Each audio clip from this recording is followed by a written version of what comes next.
இவ்வளோ பேர் செத்துருக்காங்க, 40க்கும் மேற்பட்ட மக்கள் செத்துருக்காங்க. எவ்வளோ கீழ்த்தரமாக இந்த தொண்டர்கள் இருக்காங்க, தாவேகா தொண்டர்கள்னா அதில் வருத்தத்தில் நாங்கள் பங்கேற்கிறோம். இந்த வருத்தம் ஆயிடுச்சு, எங்கள் தொண்டர்கள் இறந்தது, பார்க்க வந்த மக்கள் இறந்ததுன்னு ஒருத்தர் கூட இன்னி வரைக்கும் அறிக்கை விடலையாங்க. இவர் என்ன ட்விட்டரில் போடுறாரு, மனசு உடையுது, இதயம் உடையுதுன்னு. இவங்க எவ்வளோ பெரிய சுயநலவாதிகளாக இருக்காங்கன்னு மட்டும் பாருங்கள். ஒரு தாவேகா தொண்டன், மாவட்ட செயலாளர், மண்டல செயலாளர்,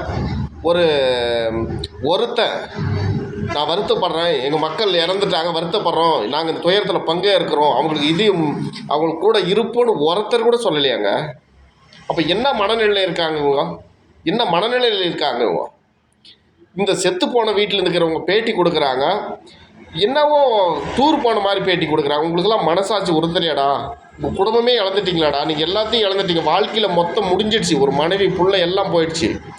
ஆனால் இந்த தாவேக்காவில் இருக்கிற இவ்வளோ தாங்க இவங்க ரசிகர் பண்பான்மை. இவங்களுக்கு உணர்வுகள், உயிர்கள், அடுத்த தலைமுறை, மண், மலை இதெல்லாம் தெரியாதுங்க இவங்களுக்கு. இவங்க ரசிகர் மனப்பான்மை இப்படி தான் இருப்பாங்க.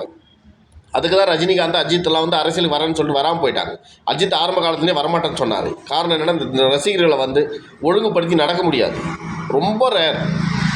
என்ன கொஞ்சம் கூட மனசாட்சி இல்லையா உங்களுக்கு? நீங்கள் வருத்தம் தெரிவிக்கிறேங்க, இதில் வருத்தம் தெரிவிக்கிறேன். 40க்கும் மேற்பட்டவர் இறந்துட்டாங்கன்னா 60 பேர் இறக்க போகிறான்றாங்க. நான் வருத்தம் தெரிவிக்கிறேன். இவங்களோட கூட இருப்போம். நாங்கள் தாவேகா தொண்டர்கள் இல்லை, அவங்களோட வீட்டுக்குள்ளேயே நாங்கள் இருப்போம், அவங்களோட துணை இருப்போம்னு சொல்லலையாடா? டேப்பா, என்னடா மனநிலை கொண்டவனுங்க நீங்கள்லாம்? சாமி, நீங்கள் இதுதான் சொல்கிறது. இதுக்கு தான் விஜய் உங்களுக்கு தலைவராக இருக்கார். இதுதான் இந்த மாதிரி நடிகருங்க தலைவராக இருப்பாங்க. ஏன்னா இதே சீமான் கட்சியில் நடந்திருந்தால் என்ன நடந்திருக்கும்? மொத்த மாவட்ட செயலாளரும், மொத்த மாநில ஒருங்கிணைப்பாளரும் அங்கே தான் இருந்திருப்பாங்க. துக்கம் விசாரிக்கிற காரியம் முடிகிற வரைக்கும் அங்கே தான் இருந்திருப்பாங்க. அதுதான் தலைவனுக்கும் நடிகனுக்கும் உள்ள வித்தியாசம். தயவு செய்து சொல்கிறேன், இப்போயாவது கொஞ்சம் இந்த கூட்டத்தை கட்டுப்படுத்தி நடத்துறது எப்படி என்னன்றதை பார்த்து செய்யுங்க. இன்னும் போகிறீங்களோ தெரில. தயவு செஞ்சு வேணாம். இந்த மக்கள் உயிரோட விளையாடாதீங்க. அந்த பாவம். இன்றைக்கி விஜய் ஜாலியாக போயிடுவார். அவர் பண்ணை வீட்டில் போய் படுத்துருவார்.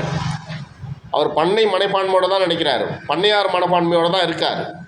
அவர் இது வரைக்கும் வருத்தப்பட்டதாக தெரில. தயவு செய்து சொல்கிறேன், உங்கள் உயிர் நீங்கள் தான் வருத்தப்படணும். நீங்கள் தான் உங்களை காப்பாற்றிக்கணும். நீங்கள் தான் உங்கள் வாழ்க்கையில் ஹீரோ. நீங்கள் தான் உங்கள் வாழ்க்கையை தேர்ந்தெடுக்கணும். இறந்து போயிட்டு குழந்தைய தூக்கின்னு ஓடுறீங்க. மனசு பார்க்கும்போது வலிக்குது. என்ன இருந்தாலும் உயிருங்க அது. அவன் கத்தும் போது அம்மானு கத்திருப்பானே, அந்த மொழிக்கு சொந்தக்காரன் தானே நானும்.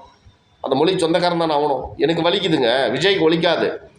அவருக்கு வலிக்காது. அவர் ஆந்திராவை சேர்ந்தவர். வலிக்காது. அம்மானா வலிக்காது. வேறு என்ன மொழியில் கத்தினா வலிக்கும். எனக்கு வலிக்குதுடா. தயவு செய்து சொல்கிறேன், கேளுங்கடா. வேணாடா டேய், வேணாண்டா தலைப்பாடாக அடிச்சுக்கணும். வேணாண்டா என்ன கேள்றா? வேணாங்கடா டேய்.